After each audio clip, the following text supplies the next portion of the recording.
My we three earths குடும்ப உறவுகளுக்கு வணக்கம். இன்றைக்கி வந்து எம்டி சாரோட கேஸ் வந்து ரெஜிஸ்ட்ரேஷன் ஆகிடுச்சு. கூடிய சீக்கிரம் ஹியரிங் வந்து எம்டி சாருக்கு பெயில் கிடச்சிடுங்கிற நம்பிக்கை வந்து எல்லாருக்குமே வந்திருக்கும். எல்லோரும் ரொம்ப மகிழ்ச்சியாக இருப்பீங்கன்னு நம்புகிறேன். பொதுவாக வந்து டவுன்லைனர்கள் எல்லாருமே பயந்துக்கிட்டு இருக்கிறாங்க. டவுன்லைனர்களுக்கு வந்து நம்பிக்கை போயிடுச்சு. டவுன்லைனர்களை வந்து ஒரு கேஸ் ஃபைல் பண்ண விடாமல் அப்ளைனர்ஸ் வந்து தடுத்து வச்சுருக்காங்க அப்படிங்கிற மாதிரி ஒரு ஒரு பரவலாக வந்து ஒரு செய்தி பரவிட்டே இருக்குது. கண்டிப்பாக வந்து ஏதாவது ஒரு இடத்துல ஒரு டவுன்லைனருக்கு வேணாலும் தன்னம்பிக்கை இல்லாமல் இருக்கலாம், இல்லை இந்த பிஸ்னஸ் பற்றி புரியாமல் இருக்கலாம். ஆனால் எங்களுக்கு தெரிஞ்சு எங்கள் சர்க்கிளில் இருக்கிற நிறைய டவுன்லைனர்ஸ் வந்து ரொம்ப நம்பிக்கையோடு இருக்காங்க. அவங்க 1 மாதம் பேமெண்ட் எடுத்திருக்கிறாங்க, சில பேர் 2 மாதம் பேமெண்ட் எடுத்திருக்காங்க, இன்னும் சில பேர் வந்து 1 மாதம் கூட எடுக்காமல் இருக்கிறாங்க. என்னுடைய தோழி வந்து சக்தி ராணி, அவங்களும் மும்பையில் தான் இருக்கிறாங்க. அவங்க வந்து எனக்கு கீழே ஜாயின் பண்ணாங்க. எனக்கு கீழே ஜாயின் பண்ணி ஒரு 3 மாதம் எடுத்திருப்பாங்கன்னு நினைக்கிறேன். அந்த 3 மாதத்துக்குள்ளேயே அவங்களோட ஹஸ்பண்ட், அப்புறம் அவங்க அண்ணன், அவங்க அண்ணி அப்படின்னு எல்லாரும் அவங்க வரிசையாக ஜாயின் பண்ணி விட்டுட்டாங்க.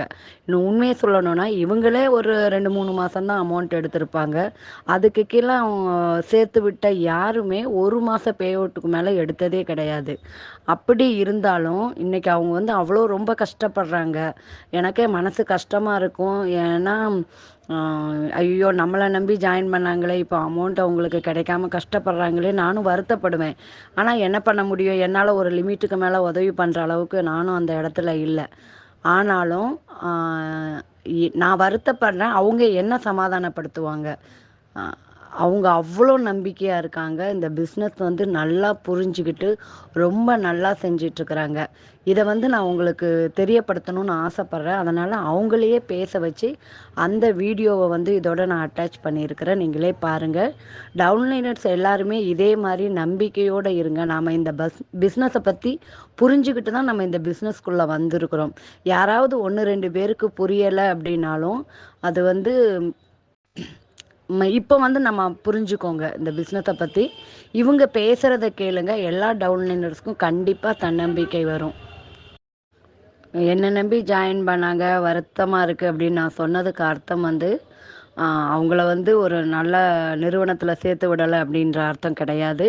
ஒரு நல்ல நிறுவனத்தில் சேர்த்து விட்டுருக்கிறேன் அப்படிங்கிற ஒரு நம்பிக்கை வந்து எனக்கும் இருக்குது, அவங்களுக்கும் இருக்குது.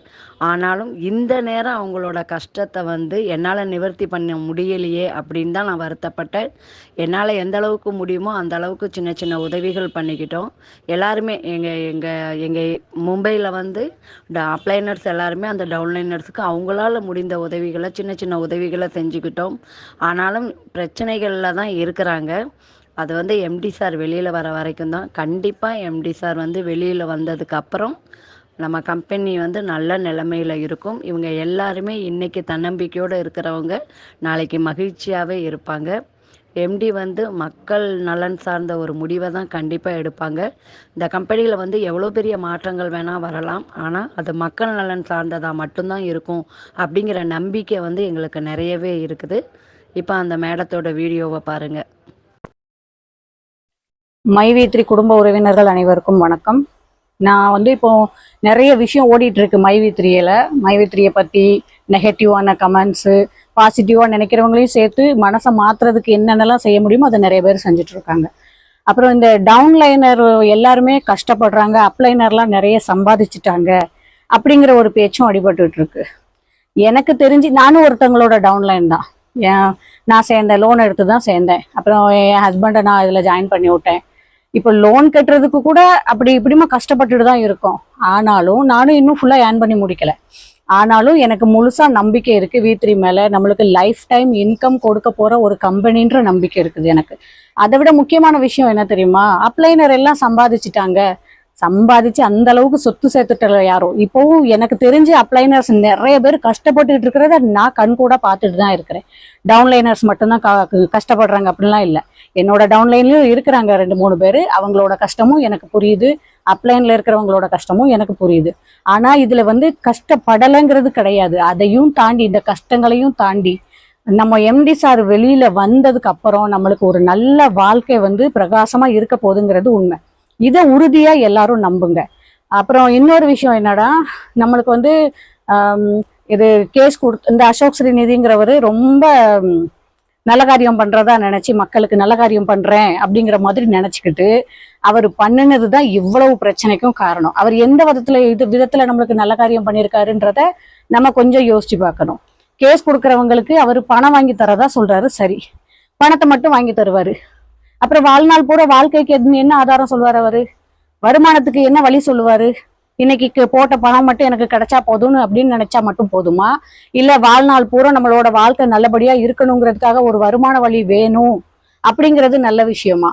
அப்போ அசோக் ஸ்ரீநிதி பண்ணினது நல்லதா? நம்ம எம்டி சாரோட மோட்டிவேஷன் நல்லதா அப்படின்னு யோசிச்சு பாருங்க. எம்டி சார் கண்டிப்பா வெளியில வரத்தான் போறாங்க. நம்மளுக்கு இந்த பெயிலோட டேட்டு தள்ளி தள்ளி போயிட்டு இருக்குதே, எப்போதான் ஹியரிங்க்கு வரும்னு சொல்றாங்க. எல்லாருக்குமே கஷ்டம் இருக்குது. எடுத்தோம் கவுத்தோன்னு எதையுமே பண்ண மாட்டாங்க. சட்டப்படி என்னென்ன செய்யணுமோ அதெல்லாம் கரெக்டா செஞ்சு கண்டிப்பா நம்ம எம்டி சார் வெளியில வரத்தான் போறாரு. அதுக்கப்புறம் மைவி3ல புதுமையான நிறைய ப்ரோக்ராமோட சேர்ந்து நம்ம வாழ்க்கையில நல்லபடியா இருக்கத்தான் போறோம்.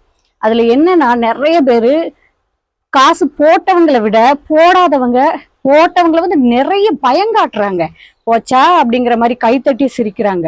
ஆனா அவங்களுக்கு ஒரு விஷயம் தெரியாது, அவங்க எப்பவுமே கைத்தட்டிட்டு மட்டும்தான் இருக்க போறாங்க. நாம தூசி தட்டி கிளம்பி போயிட்டே இருக்க போறோம்ன்றது. அன்னைக்கு அவங்க நின்று நம்மளை வேடிக்கை பார்க்க போறாங்க, நாம ஓஹோன்னு இருக்கத்தான் போறோம். இதை எல்லாரும் மனசுல வச்சுக்கோங்க. அப்ளைனர் எல்லாரும் நல்லா இருக்காங்கன்னு இல்லை, எனக்கு தெரிஞ்சு நிறைய அப்ளைனர்ஸ் வந்து அவங்களோட டவுன்லைன்ல இருக்கிறவங்களுக்கு நிறைய ஹெல்ப் பண்ணியிருக்காங்க. இல்லாமல்லாம் இல்லை, அவங்க கிட்ட இருக்கிறத வச்சு ஹெல்ப் பண்ணி ஓரளவுக்கு கை கொடுத்து உதவிட்டு தான் இருக்காங்க. அது ஒரு சில பேர் செய்ய முடியாத சிச்சுவேஷன்ல இருக்கலாம், அது தப்புன்னு சொல்ல வரல. செய்யாமலும் கூட இருக்கலாம், செஞ்சவங்களும் இருக்கிறாங்க. டவுன்லைன்ல இருக்கிறவங்க எடுக்கல. இப்போ நானும் என்னோட சிஸ்டரு, என்னோட அண்ணன் அண்ணி இவங்கெல்லாம் போட்டுட்டு இன்னும் யாருமே ஏர்ன் பண்ணலதான், முழுசா யாருமே எடுக்கல, கொஞ்சம் கொஞ்சம் எடுத்திருக்கோம். ஆனா எல்லாருமே உறுதியா நம்புறோம் இது எங்களுக்கு வாழ்க்கைக்கான பெரிய வழிகாட்டி அப்படிங்கிறத.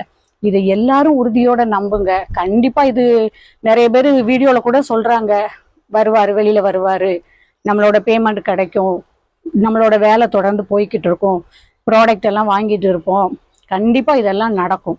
அதை வந்து உறுதியா நம்புங்க எல்லாரும். சும்மா யாரோ சொல்றாங்க. ஒருத்தர் எனக்கு ஒரு கமாண்ட் அனுப்பி விட்டுருந்தாரு,